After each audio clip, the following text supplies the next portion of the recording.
Balkan vilayatynyň migrasiýa daralarynda barlyklar geçirilýär. Bu barada maglumat berýän Azatlyk radiosynyň habarçylary we çeşmeleri barlyklary Aşgabatdan baran prokuratura işgärleriniň geçirýändigini aýdýarlar.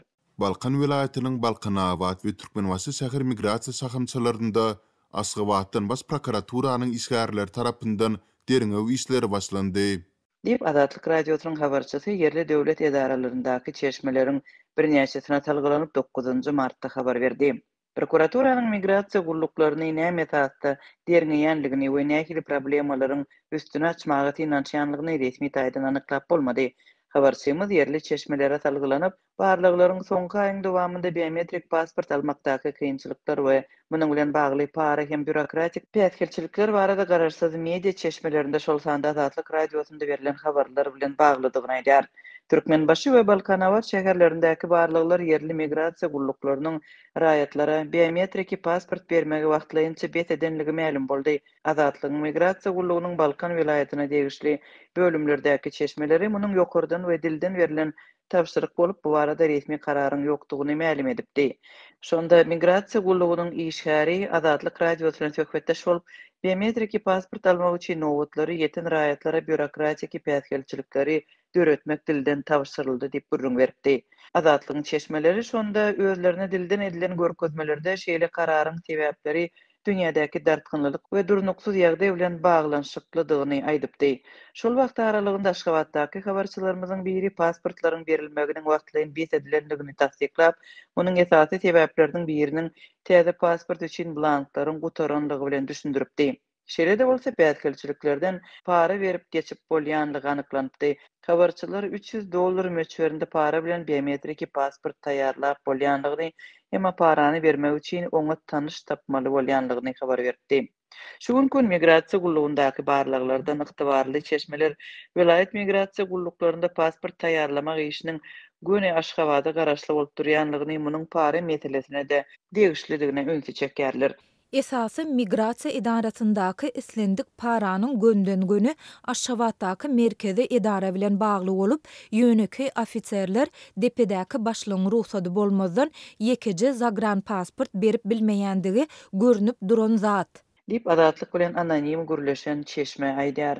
Resmi taýdan tasdiklanmadyk ýa-da ret edilmedik bu ýagdaýlar Türkmenistandan gitmek üçin biometrik pasport almak isleýän raýatlaryň sanynyň köpelen döwründe ýüze çykdy. Türkmenistanyň daşyna giden raýatlaryň sany koronavirus pandemiýasy wagtynda wagtlaýynça azalypdy. Türkmenistandaky agyr işsizlik, paraxorluk raýatlary gazanç üçin daşary ýurtlara gitmäge mejbur edýär.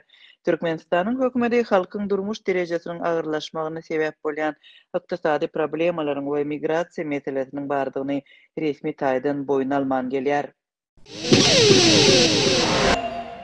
Türkmen häkimetleriniň ýurtda internet tezliginiň ýokarlandyrylýandygyny elan etmeginiň izi süre bu hyzmatyň hili öňküsünden hem pese gaçdy. Mari vilayatynyň ýaşaýjylary internet tezliginiň pesligi zerarly web-saytlary açyp bolmaýandygyny, messengerler arkaly iwerilen hatlaryň öz wagtynda gitmeýändigini aýdýarlar. Türkmenistanda mart aýynyň birinden başlap internet tezligi ýokarlandyryldy diýip adamlar begendiler. Ýöne bu begençlik uzağa çekmedi. İnternet tezligi güýçlendi diýilse-de, onuň tezligi gaty haýal, hatda öňküsünden hem haýal. Saatlaryň hiç biri açylmaýar. Imo Messenger öňküsünden hem haýal işleýär. Olarda diňe hat alşyp bolýar. Surat ýa-da video iwermek, şeýle-de jaňlaşmak kynlaşdy. Dip Azatlyk radiosynyň Sebitdäki habarçysy 9 martda aýtdy. Internet ulgamyny berk çäklendirmekde tanqid edilýän türkmen häkimetleri 1 martdan başlap internet tezliginiň ýokarlandyrylýandygyny, şol bir wagtda onuň narhlarynyň arzanladylýandygyny wada berdiler. Türkmen Telekom elektrik aragatnaşyk kompaniýasynyň 21 fevralda çap eden bildirişine göre 1 martdan başlap ozal 512 kilobit sekund tezlikli internete berktirilen abonentleriň internet tezligi avtomatik görnüşde 1 megabit sekunda çıkarıldı.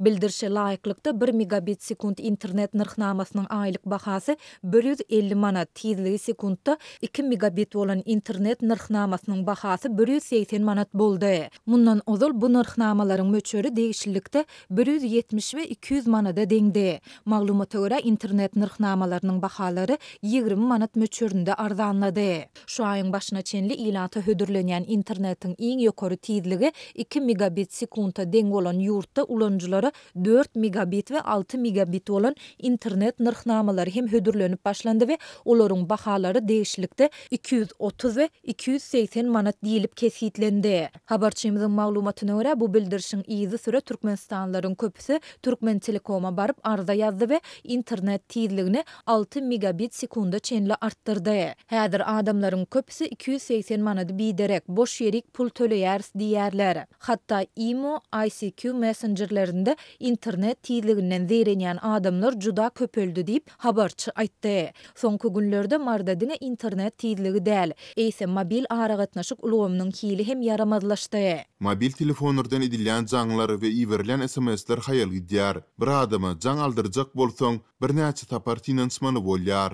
Dip habarçy aýtdy. Marlylaryň birnäçesi Türkmen Telekomyň we Altyn Asyryň yerli edaralaryna jaň edip, bu babatda şikaýetlerini beýan etmäge çalyşýandygyny, ýöne bu edaralarda jaňlara köplenç hiç kimiň jogap bermeýändigini aýdýar. Adatlyň bu barada degişli edaralar bilen habarlaşmak synanşyklary hem başa barmady. Türkmenistanyň raýatlarynyň arasynda da şäher ýurtlara gitmek islegleri artýarka, ýurdun käbir vilayetlerinde Türkiýede bolan yer titremesi zerarly beýran bolan sebäpleri dikeltmek üçin guruluşçylar toplanýar. Adatlyk radiosynyň habarçylary Mary vilayetindaky ýagdaý barada maglumat berýärler. Mary vilayetinden da şäher ýurtlara gidýänleriň köpüsi Türkiýe barýarlar. Häzirki wagtda şol ýurda barýanlaryň uly bölegi guruluşçylar diýip Mardaky habarçymyz 8 martda habar berdi. Türkmenistanyň guruluşyk firmalary Türkiýe döwleti bilen yer titremede ýykylan binalary täzeden galdyrmak üçin birnäçe kontrakt baglaşdy. Şol sebäpden ýurdun içinden işgär alyp gidilýär. Diýip habarçymyz aýdýar. Türkmen guruluşçylarynyň Türkiýede yer titremesinde beýran bolan sebäpleri dikeltmek işlerine uğradylmagy barada döwlet habar beriş serýetlerinde maglumat bolmady. Habarçymyzyň anyklan käbir jekmejekliklerine görä dürli hünärli yerli guruluşçylaryň ençemeti eýem Türkiýe'ye gidipdir. Türkiýe alınıp gidilýän guruluşçylar bilen bir ýyllyk şertnama baglaşylýar, olaryň iş döwründäki çykdyjylary kärhanalar tarapyndan öz üstüne alınýar. Bileti işgäriň ýaşajak ýerine iýmitini alyp gidýän guruluşyk firmalar öz üstüne alýar. Aýlyklar eden işine bagly bolup, iň azy $300-400 beriljekdigi aýdylýar. Diýip habarçymyz şeýle işe ýerleşen marly ýaşaýjylara talgylanyp habar berýär. Ol adamlary hakyna tutýan kärhanalaryň işgärleriň zähmet hakynyň gara bazaryň narhyndan tölenmegi wada berýänligini hem belledi.